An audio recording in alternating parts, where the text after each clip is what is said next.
আসসালামু আলাইকুম, আশা করি আপনারা সবাই ভালো আছেন। আজকের ভিডিওতে আমি আপনাদের দেখাবো কিভাবে আপনারা ফেসবুক বিজনেস ম্যানেজারে অ্যাক্সেস করবেন বা ফেসবুক বিজনেস ম্যানেজারে খুব সহজভাবেই যাবেন বা সেটার খুঁটিনাটি বিষয়গুলো জানবেন। তো যদি আপনি আমার চ্যানেলে নতুন হয়ে থাকেন তাহলে আমার চ্যানেলটি সাবস্ক্রাইব করতে ভুলবেন না, আর যদি অলরেডি সাবস্ক্রাইব করে থাকেন তাহলে আপনাকে অসংখ্য ধন্যবাদ। তো আর আগের ভিডিওগুলোতে আমি ধারাবাহিকভাবে ফেসবুক মার্কেটিংয়ের ক্ষেত্রে আপনাকে যে ফেসবুক অ্যাড রান করবেন কিভাবে বা প্রফেশনাল ওয়েতে কিভাবে অ্যাড রান করবেন সেই বিষয়গুলো দেখিয়েছিলাম, যার মধ্যে ফেসবুক বিজনেস ম্যানেজার তৈরি করা, তারপর তার সাথে পেজ অ্যাড করা বা অ্যাড অ্যাকাউন্ট অ্যাড করা, এগুলো দেখিয়েছিলাম। যদি না দেখে থাকেন তাহলে অবশ্যই দেখে আসবেন, তাহলে আজকের বিষয়গুলো বুঝতে অনেক সুবিধা হবে। তো ফেসবুকে লগ ইন থাকা অবস্থায় আপনি যদি ফেসবুকের যে মেটা বিজনেস সুইটে অ্যাক্সেস করতে চান তাহলে যেটা করতে হবে, পাশের ট্যাবে business.facebook.com লিখে আপনি সার্চ করবেন। সার্চ করার পরে এরকম একটা ইন্টারফেস আপনার চলে আসবে। আচ্ছা, তো এটা প্রয়োজন নেই, এটা কেটে দিচ্ছে। এখন এখানে আসার পরে খেয়াল করেন যে এখানে মেটা বিজনেস সুইট আর এখানে যে জাপোস মার্কেট এবং একটা ড্রপ ডাউন মেনু আছে, এখানে ক্লিক করলে কি হবে, তো খেয়াল করেন এখানে আমাদের যেটা আছে সেটা হচ্ছে আমাদের এখানে এই যে জাপোস মার্কেট, মানে যেটাতে আমি একটা পি দিয়েছি, এটা হচ্ছে আমাদের পেজ, নিচে লেখা আছে ফেসবুক পেজ।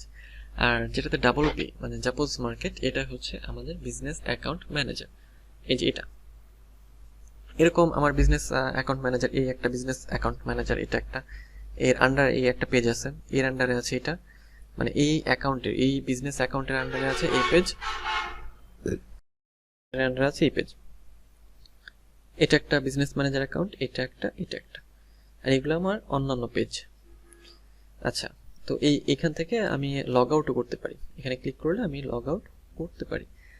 এখন আমি যেটা করব সেটা হচ্ছে যে এই যে এখানে যে একটা গিয়ার আইকন, এখানে ক্লিক করব।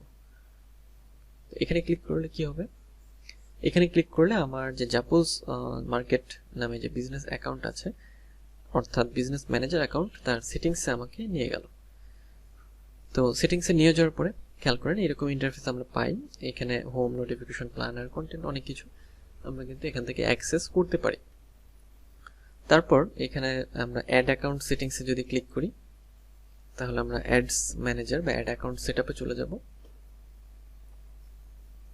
আমাদের এই জাপোস মার্কেটের জন্য আমাদের অ্যাড অ্যাকাউন্ট আমরা তৈরি করেছিলাম, সেটা হচ্ছে যে অ্যাড অ্যাকাউন্ট জাপোস মার্কেট এই। আচ্ছা, এখানে যদি আমরা ক্লিক করি আমরা অন্যান্য অ্যাড অ্যাকাউন্টও এখানে কিন্তু দেখতে পারবো। তারপর আমরা এটা কেটে দিই। তারপরে হচ্ছে বিজনেস সেটিংসে ক্লিক করি, যদি বিজনেস সেটিংসে ক্লিক করলে আমরা এরকম ইন্টারফেসে আসবো এবং আপনাদের মেইন কাজটাই হবে বিজনেস সেটিংস থেকে। তো বিজনেস সেটিংসে এখন পিপল সেকশনে আমি আছি, পিপল সেকশন, তারপর পার্টনার, সিস্টেম ইউজার ইত্যাদি অনেকগুলো বিষয় এখানে আছে। তো এখানে পিপল হিসেবে যে আমি বা আমাকেই এখানে মেইন অ্যাডমিন হিসেবে রাখা, চাইলে আমি এখানে অন্য পিপলদেরও কিন্তু অ্যাড করতে পারি অ্যাড অ্যাসেটে ক্লিক করে। তারপরে অ্যাকাউন্টসের ক্ষেত্রে দেখেন এই যে পেজেসে যদি আমি ক্লিক করি, পেজে ক্লিক করলে যখন আমার এই পেজটা দেখাবে, এখন এই বিজনেস ম্যানেজারের মধ্যে আমি কিন্তু অনেকগুলো পেজ এখানে রাখতে পারবো, অনেকগুলো। এইখানে যদি আমার আরো পেজ থাকে আমি এখানে কিন্তু সেগুলো অ্যাড করতে পারবো, অ্যাকাউন্টটা আমি অ্যাড করতে পারবো।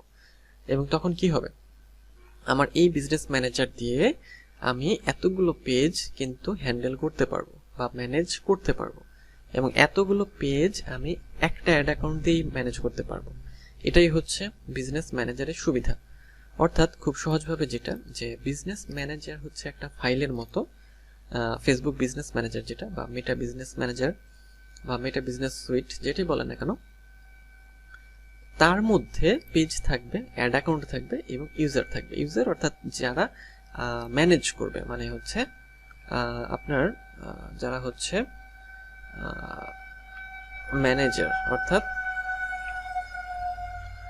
যারা ফেসবুক পেজটাকে হচ্ছে ম্যানেজ করবে বা হ্যান্ডেল করবে। অনেক সময় যেটা হয় যে আপনি যদি ক্লায়েন্টের কাজ করে থাকেন আপনার একাই, বা আপনার মানে আপনি একা ব্যক্তি হলেও আপনাকে অনেকগুলো ম্যানেজ করতে হতে পারে, বা অনেকগুলো অ্যাড অ্যাকাউন্ট ম্যানেজ করতে হতে পারে। তো এই সমস্যার সমাধানের জন্য বিজনেস ম্যানেজার।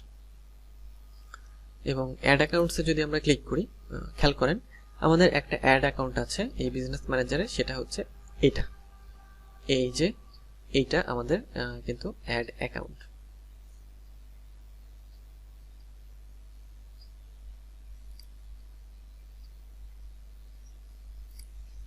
এখন এখানে ক্লিক করে আমরা কি করতে পারি, অন্য কোনো অ্যাড অ্যাকাউন্টের অ্যাক্সেস কিন্তু নিতে পারি। রিকোয়েস্ট, এই যে প্রাইমারি পেজ রিকোয়েস্ট, একটা পেজ লাগবে আমাদের, বাট আমরা অন্য পেজ মানে অন্য অ্যাড অ্যাকাউন্টের অ্যাক্সেসও এখানে কিন্তু নিতে পারি। আচ্ছা, তো মেইনলি অ্যাড রান করার জন্য আপনাদের এই জিনিসগুলোই বেশি লাগবে এবং বেশি কাজে লাগবে। যেমন এখন আমি অ্যাড অ্যাকাউন্টে আছি, সেকশনে আছি, এখন পেজ সেকশনে আছি, এখান থেকে ভিউ পেজ করতে পারবো, মানে যেতে পারবো, রিমুভ করতে পারবো পেজটা।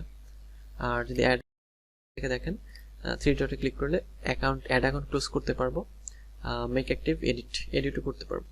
আর ওপেন ইন অ্যাডস ম্যানেজার এখানে যদি ক্লিক করি তাহলে আমাদের কি হবে, যে আমাদের অ্যাডস ম্যানেজারে নিয়ে যাবে। এটা কোন অ্যাডস ম্যানেজার? এটা হবে আমাদের যে এই যে আমাদের যে বিজনেস ম্যানেজার ছিল জাপুস মার্কেট, তার আন্ডারের অ্যাডস ম্যানেজার, তার আন্ডারে এই অ্যাড অ্যাকাউন্ট এবং এই অ্যাড অ্যাকাউন্টের অ্যাডস ম্যানেজারে আমাদের হচ্ছে নিয়ে এসেছে। তো এখান থেকে আমরা হচ্ছে অ্যাড রান করতে পারবো। যেমন দেখেন এখানে ক্যাম্পেইনসের ক্ষেত্রে লেখা আছে ক্রিয়েট, তারপর এটাকে অফ আছে, অন অফ অন, তারপর ক্যাম্পেইন, তারপর delivery, bid strategy, budget, attribution setting ইত্যাদি জিনিসগুলো থাকবে। তো এগুলো আমরা দেখব পরবর্তীতে। আপাতত প্রথমে আমাদের ইন্টারফেসটা পরিচিত হতে হবে এবং ইন্টারফেসটা আমাদের সহজ হতে হবে, তারপরে আমরা এই জিনিসগুলো করব বা অ্যাড রান। তো আজকের ভিডিও এই পর্যন্তই, দেখা হবে পরের ভিডিওতে। সে পর্যন্ত সবাই ভালো থাকবেন, সুস্থ থাকবেন।